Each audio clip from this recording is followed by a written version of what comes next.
Cat fact: the Nomad identity is itself a bit of a nomad.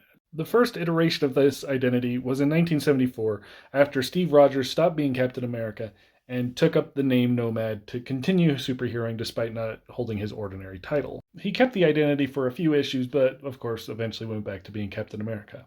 But this isn't the last we'd see of the Nomad identity. The first person to use it after Steve was Edward Furble, who he was only in a few issues, and he was actually working for bad guys, but pretending to be a hero, the whole shenanigans. And he died by the end of like the second or third issue. Probably the person who has held the title the longest is Jack Monroe, who was originally the Bucky of the 50s, but after coming back to the modern day and getting rehabilitated a bit, he worked with Cap as Nomad. Originally, he had a costume more like the one the other two wore, but in the 90s, 90s got a 90. Now, Ricky Barnes was the Bucky in the alternate universe of the Hero Reborn's franchise. She had disappeared for a little bit after the end of that universe, but then, of course, multiverse shenanigans, she came back and became the hero Nomad. I don't actually know Ricky's status as of the recording of this video. It seems like she's gone through some reworks and changes and is just in one of those weird places where I think people keep trying to bring her back, which is good. I really like her as a character, but I don't think she's been able to stick in a series for very long. Next up, we have Ian Rogers, who is Cap's adopted son from another dimension.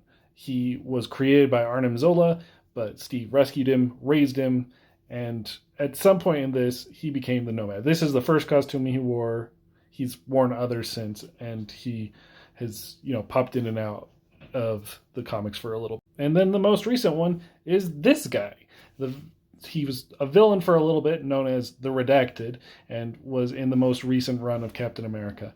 And at the end of it, Steve kind of gave him the title of Nomad. Now, it's possible there have been others that I just don't know about. These are the ones that I know about in the main Captain America series. But as with many things Marvel, you never know who's popping up where with different things. Personally, I really liked Ian Rogers in the role, and I kind of wish he would go to it more. And I've also liked Ricky Barnes, and I'm really intrigued by the new Redacted, although I kind of liked his old name better than Nomad, but maybe that's just because Nomad has gotten used a lot. So either way, I hope we see more of basically all of these characters.